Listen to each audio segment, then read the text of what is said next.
क्या रे उधर के चौकीदारी कर रहा है? बिस्तर के नीचे से करोड़ों करोड़ों रुपये मिल गए। पैसा ही पैसा होगा। मस्त प्लान है। ये पैसे किसके हैं? अरे गलती हो गया देवा, गलती हो गया, लेकिन मैं 2-4 दिन में तुम्हारा पैसा दे देगा पक्का। क्या कारण है? तेरा तो गेम बजाना पड़ेगा। बिचौलिए जो चोरी करते थे, ये चोरी मंदिर से नहीं किया रे, चोर के घर से किया। अच्छा। ओ भाई साहब, ओ जी कच्चा ले लो। छुट्टे पैसे नहीं है। अरे कच्चा ले लो, बड़ा ठा कच्चा है, ले लो। छुट्टे पैसे नहीं है। अरे ले लो भाई, वो पहनोगे सुपरमैन बन जाओगे, वो पहन के उड़ जाओगे नहीं फटेगा, पहन के लड़ जाओगे नहीं फटेगा, पहन के कुतुब मीनार चढ़ जाओगे नहीं फटेगा, और कुतुब मीनार से नीचे कूद जाओगे आपका सब कुछ फट जाएगा, कच्चा नहीं फटेगा। कभी किसी अमीर को गरीब के पैर पकड़ते देखा था? क्या बात कर रहे रे बाबा? बेईमान लोग गरीबों के घर के बाद चोरी चुपकी से कतार लगाए हैं। कुएं में कछुआ कैसे घूमता है, धीरे धीरे गोल गोल।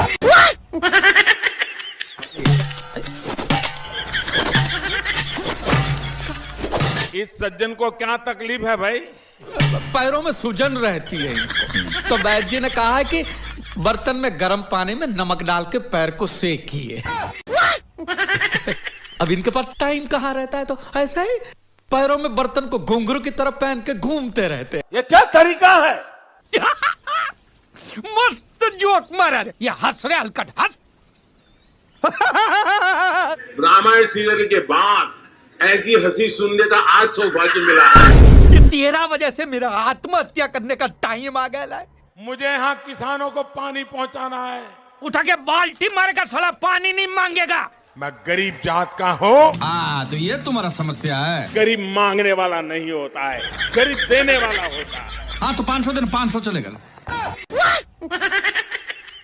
मुझे नौजवानों को रोजगार देना है। देखा, फिर तुमने समस्या बदल डाली। न खाता हूँ न खाने दूंगा।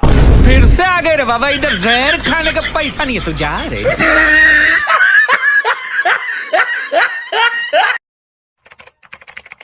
मोदी चाचा आज 3 दिन हो गए अपने को तरबूज का ढेर लगा के बैठे हुए, पर अभी तक कोई ढंग का ग्राहक नहीं आया जो सारे तरबूज खरीद ले। बताओ इस तरह कब तक यहाँ पे बैठे रहेंगे? हमें तो समझ में नहीं आ रहा है कि ग्राहक क्यों नहीं आ रहे हैं तरबूज का, जो कि गर्मी भी इतनी ज्यादा हो रही है। राहुल तुम परेशान मत हो, ग्राहक तो कोई ना कोई आएगा ढंग का। अभी तक जो ग्राहक आए वो औने पौने दाम देने वाले आए। सोच रहे कोई ढंग का व्यापारी आ जाता तो सारे तरबूज एक साथ खरीद लेता, हम भी फ्री हो जाते, घर चले चलते अपने। मोदी चाचा चाहे तुम इकट्ठा बेचो तरबूज को, चाहे फुटकर में बेचो, इससे मुझे कोई मतलब नहीं है। पर जितने दिन मैं तुम्हारे साथ यहाँ बैठा हूँ उतने दिन की मैं दिहाड़ी ले लूंगा, ये समझ लेना। नहीं तो बाद में बोलो कि तरबूज बिके नहीं थे तो मैं दिहाड़ी कहाँ से दूं? भाई दिहाड़ी तो मुझे चाहिए, चाहे किसी भी कीमत में देनी पड़े तुमको। केजरीवाल तुमको भी बड़ी जल्दी हो रही है। अरे भाई दिहाड़ी दूंगा, जितने दिन बैठे हो उतने दिन दिहाड़ी दूंगा। जब मैं तय करके लेके आया हूँ तो तुम परेशान क्यों हो रहे हो?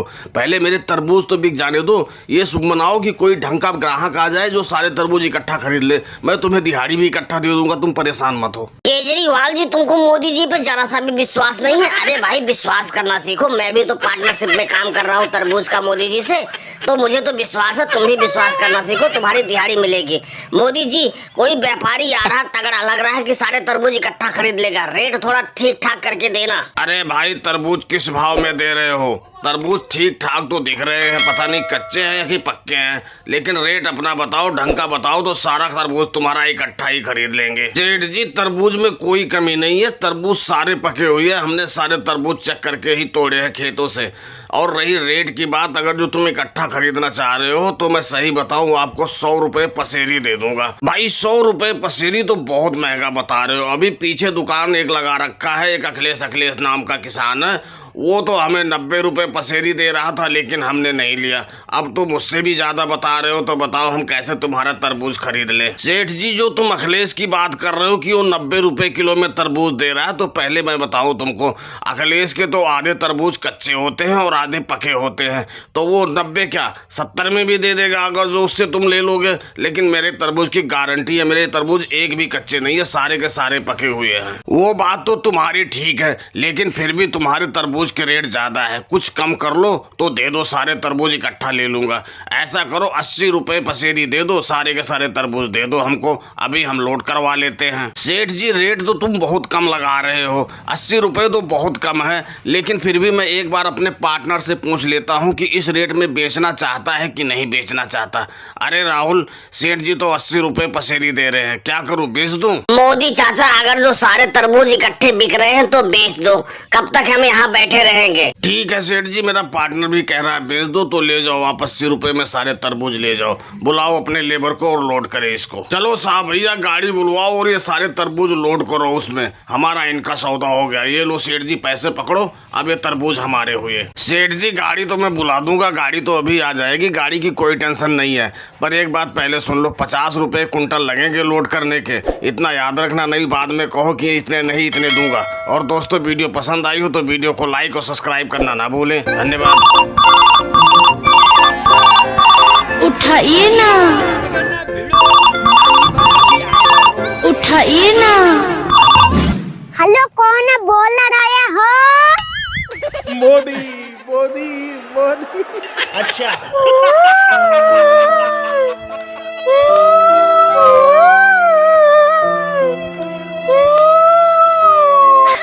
इस सज्जन को क्या तकलीफ है भाई?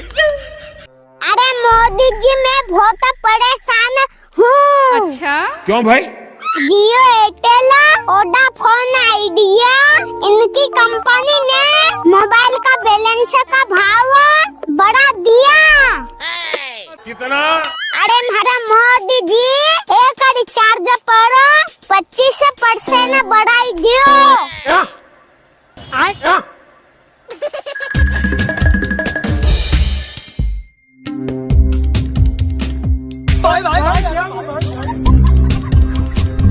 अरे हारे मोदी जी, 25% एक रिचार्ज पर भाव बढ़ा दिया।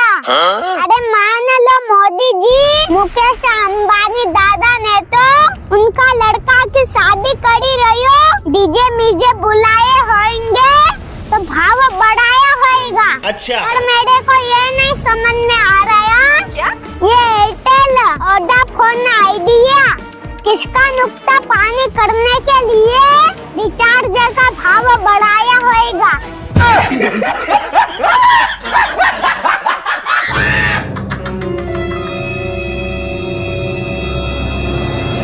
अरे हेलो मोदी जी, ये जियो, एयरटेल, वोडाफोन, आइडिया इनकी मनमानी चला रहे हैं, इस पर आप रोक क्यों नहीं लगा रहे? मैं दिमाग लगा रहा हूँ अभी। हाँ मोदी जी, आपका जल्दी जल्दी दिमाग लगाओ, नहीं तो ये कंपनी वाले अपने देश को लूट ले जाएंगे। मैंने सच्ची कहा ना मोदी जी? बिल्कुल।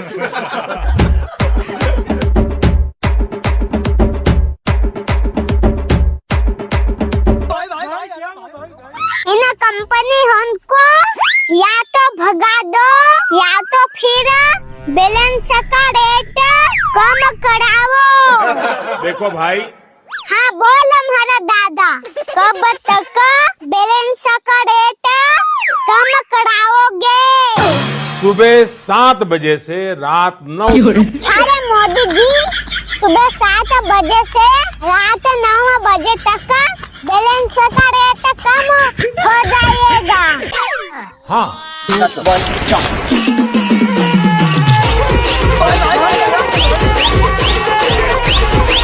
सीना चौड़ा हुआ कि नहीं हुआ? अरे मोदी जी, सीना चौड़ा नहीं, मेरे भाई का मुंह चौड़ा हो गया। क्या वादू? हाँ, मंजा आ गया हमको तो।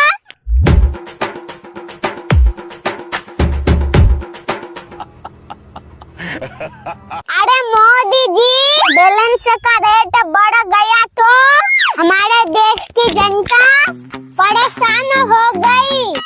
मैं जानता हूँ। अरे तो मोदी जी, अपने देश की जनता कहाँ कहाँ परेशान हो रही थी? देश भर में, गांव गांव में। अरे मोदी जी, इस बात पर मुझे एक तुम्हारा फेवरेट डायलॉग सुना दो। न खाता हूँ न खाने दूंगा।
लालू जी, राहुल, अखिलेश, योगी जी, मैं अभी एक ठो गाना गाने जा रहा हूँ। एक ऐसा गाना गाऊंगा अभी के अभी बारिश गिरने लगेगा।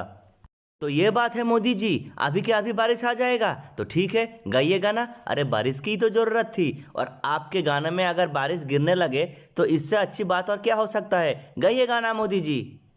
लेकिन राहुल, तुम सही तरीके से हारमोनियम को बजा नहीं पा रहे हो। तुम लालू जी को नहीं तो अखिलेश को दे दो हारमोनियम बजाने को और तुम साइड में आके बैठ जाओ। मोदी जी ज़्यादा फेंको मत, ठीक है? आप सही तरीके से गाना गा नहीं पा रहे हो और मेरा हारमोनियम बजाने का दोष दे रहे हो आप। मैं तो हारमोनियम किसी को नहीं दूंगा, मैं खुद बजाऊंगा हारमोनियम को। मोदी जी चुप हो जाइए। राहुल तुम भी चुप हो जाओ। अरे हम लोग यहाँ पर गाना सुनने और गाना गाने के लिए आए हैं, ना कि झगड़ा करने के लिए आए हैं। मोदी जी आपको गाना गाना नहीं है तो अब चुप करके बैठिए। मैं अभी एक ठो गाना गाऊंगा। मैं अभी एक ठो ऐसा गाना गाऊंगा अभी के अभी भूकंप आ जाएगा इस धरती पर। अभी के अभी भूकंप ला दूंगा, ऐसा गाना गाऊंगा मैं। चलो शुरू करता हूँ मैं गाना। अरे रुक जाइए लालू जी, रुक जाइए। आप गाना गाकर भूकंप क्यों लाना चाहते हो इस धरती पर? अगर आपको हो सके तो आप बारिश लाओ। बारिश की बहुत ज़रूरत है अभी। बारिश लाइए गाना गाकर। हाँ लालू जी, अखिलेश सही कह रहा है। आप गाना गाकर बारिश लाइए, बारिश की बहुत ज़्यादा ज़रूरत है। अरे आप लोग बारिश और भूकंप के पीछे क्यों पड़े हो? गाना गाकर सुनाओ ना एक ठो। कब से इंतजार कर रहा हूँ गाना सुनने के लिए, लेकिन आप लोग बारिश और भूकंप के पीछे ही पड़े हो। लालू जी गाना आपको नहीं आता है तो हम चले जाते हैं, नहीं तो गाना सुनाओ एक ठो जल्दी। टिपी टिपी बरसा पानी, पानी में आग लगाई, आग लगी मन में तो दिल को तेरी याद आई। अरे वाह वाह वाह वाह लालू जी, बहुत बढ़िया, बहुत ही बढ़िया। आप तो बारिश लाकर ही मन हो गया ऐसा लग रहा है मुझे। और भाई लोग वीडियो को लाइक करें, शेयर करें, चैनल को सब्सक्राइब करें।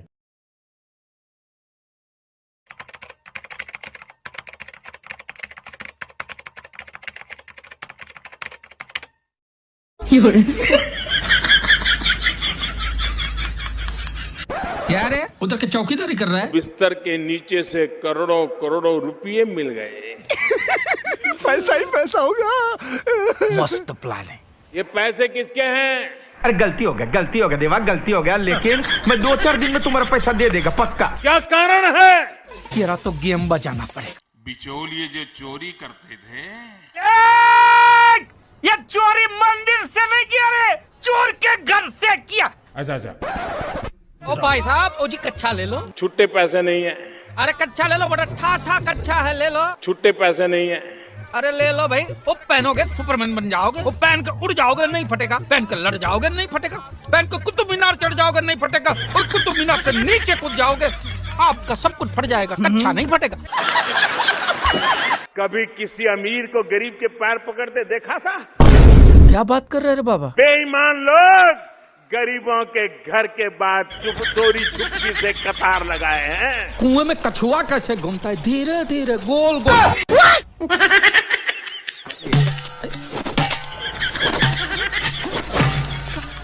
इस सज्जन को क्या तकलीफ है भाई? पैरों में सूजन रहती है इनको। तो वैद्य जी ने कहा है कि बर्तन में गर्म पानी में नमक डाल के पैर को सेकिए।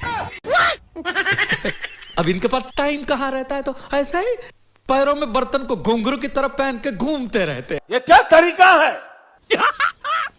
मस्त जोक मारा रे, ये हंस रे हलकट हंस। रामायण सीरियल के बाद ऐसी हंसी सुनने का आज सौभाग्य मिला है। ये तेरा वजह से मेरा आत्महत्या करने का टाइम आ गया है। मुझे यहाँ किसानों को पानी पहुँचाना है। उठा के बाल्टी मारेगा साला, पानी नहीं मांगेगा। मैं गरीब जात का हूँ। तो ये तुम्हारा समस्या है। गरीब मांगने वाला नहीं होता है, गरीब देने वाला होता है। हाँ तो 500 दिन 500 चलेगा। मुझे नौजवानों को रोजगार देना है। देखा, फिर तुमने समस्या बदल डाली। न खाता हूँ न खाने दूंगा। फिर से आ गए रे बाबा, इधर जहर खाने का पैसा नहीं है तो जा रे।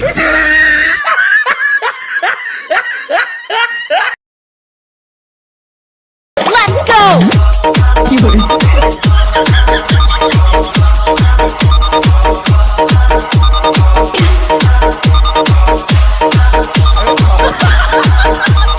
DJ!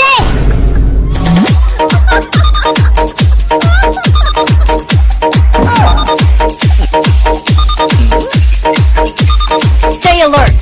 Let's go!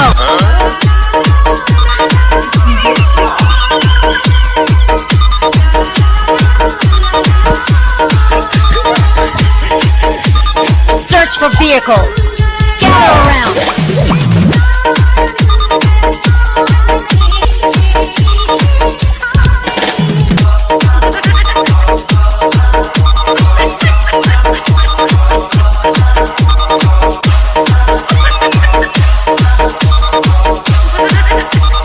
DJ!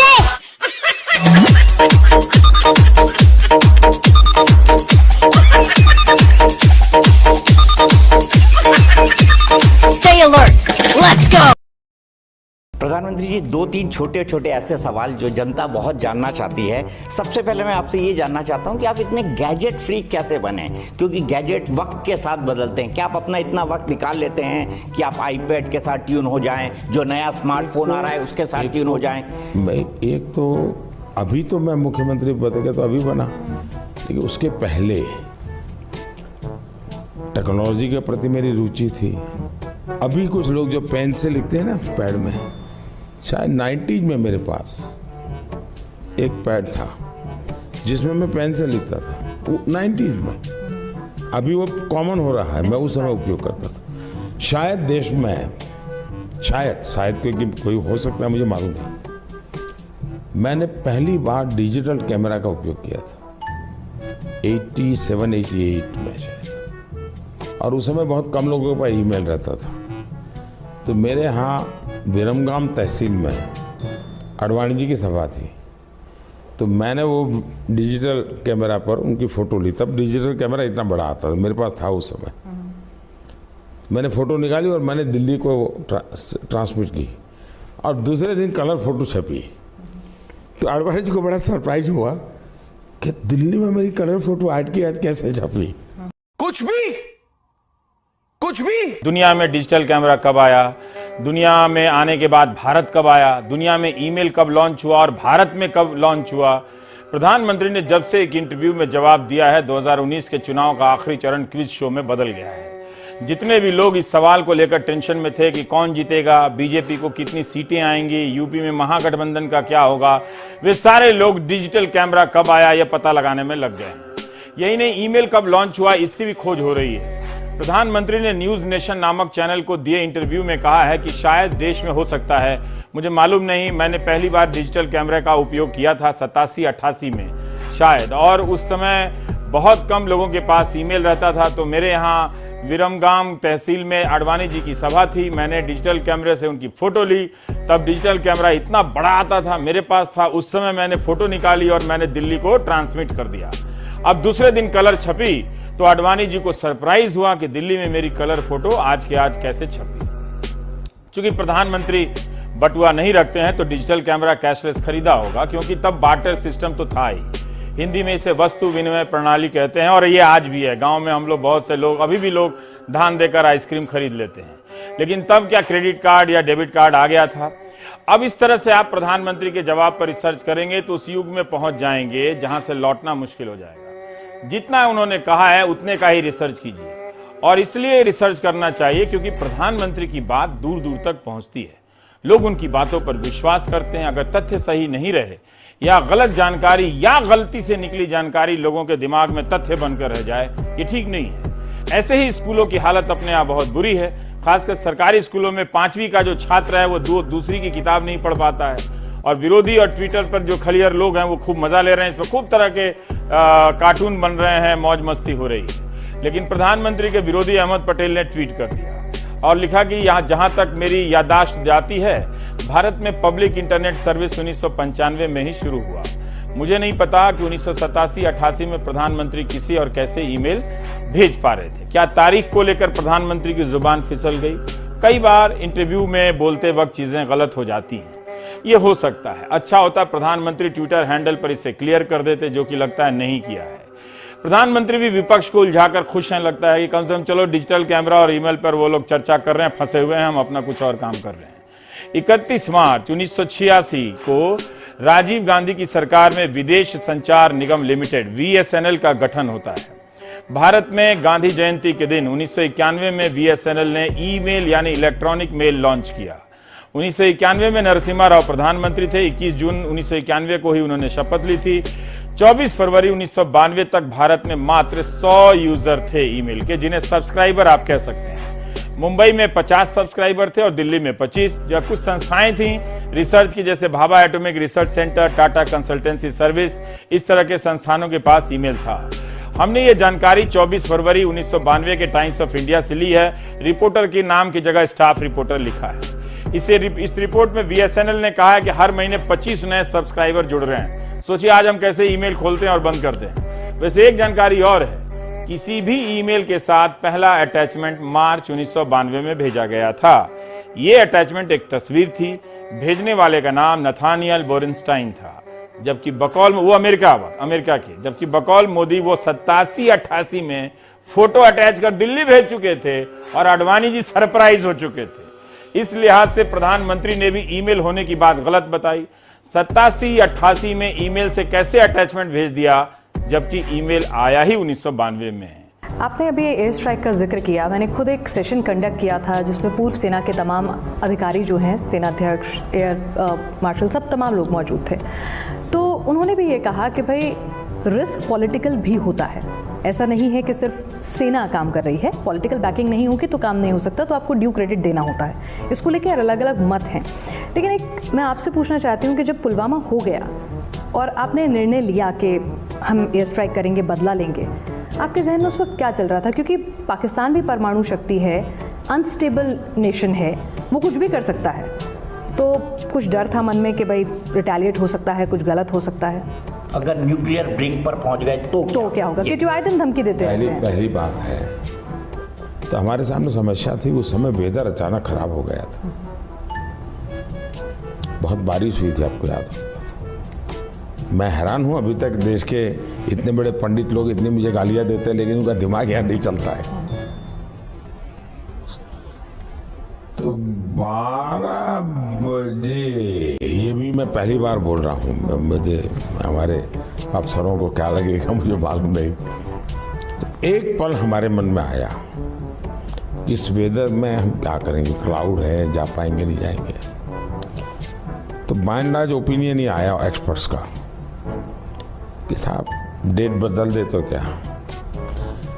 लेकिन मैंने कहा इतने क्लाउड है, बारिश हो रही है, तो एक बेनिफिट है कि हम राडार से बच सकते हैं। मैंने कहा मेरा रॉ विजडम है, देखिए क्लाउड बेनिफिट भी कर सकता है। तो सब उलझन में थे, क्या करें। देन अल्टीमेटली मैंने कहा ठीक है, क्लाउड है, जाइए, चल पड़े। तो 1:30 बजे हमने मूवमेंट शुरू की। करीब हमारा समय था कोई 2:55 दिमाग में था, इस हिसाब से कि that is the best time. कुछ सैटेलाइट की मूवमेंट भी ध्यान रखनी होती है कि हम उसमें भी ना आए, हाथ लगे। तो ये सारे हिसाब किताब में कोई 2:55 बैठता था, हमारे लोग गए। 3:20 को मुझे रिपोर्ट आया कि साहब सब लोग ठीक ठाक हो गया है। इतने बड़े रक्षा विशेषज्ञ हैं कि उन्होंने सोचा कि ऐसा काम करेंगे, मौसम क्लाउडी है, रेडार पे नहीं आएंगे। 13 मई दिल्ली का आसमान, आसमान में काले घने होने से पहले के ये बादल हल्का हल्का ब्राइट ब्लैक हैं। हमारे कैमरे की नज़र में आते जाते हवाई जहाज, लेकिन क्या बादल होने या मौसम खराब होने से रडार काम नहीं करता है? एयर ट्रैफिक कंट्रोल में काम करने वाले लोग हैरान हैं, हंस भी रहे हैं, लेकिन बोले कैसे? आप जानते हैं कि देश भर में कई जगहों पर रडार स्टेशन बना होता है।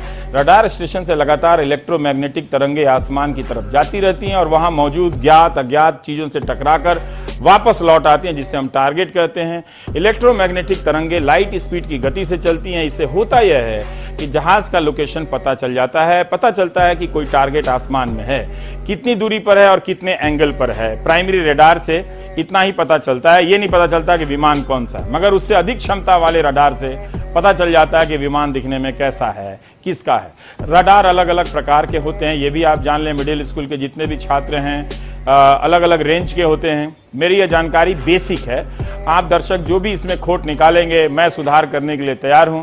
प्रधानमंत्री को भी बादलों वाले बयान का सुधार कर लेना चाहिए, यह अच्छी बात नहीं है। इंग्लिश में छप के टाइम मैगजीन में वालों को पता चल गया तो बहुत बुरा हो सकता है। वैसे इससे चुनावी संभावनाओं पर कोई असर नहीं पड़ता। आप जितना झूठ बोलें, जितना गलत बोलें, वोट में कोई फर्क नहीं पड़ता। ये बहुत अच्छी बात है भारत के लोकतंत्र में। इस वीडियो के सामने आने के बाद सवाल तो बनता ही है, अगर हम करें तो करें क्या, बोले तो बोले क्या? वाह मोदी जी, वाह वाह वाह। जनता को आप मूर्ख समझना बंद कर दीजिए। इस प्रकार की बचकाना बातें किसी के गले नहीं उतरती, लोग मजाक उड़ाते हैं।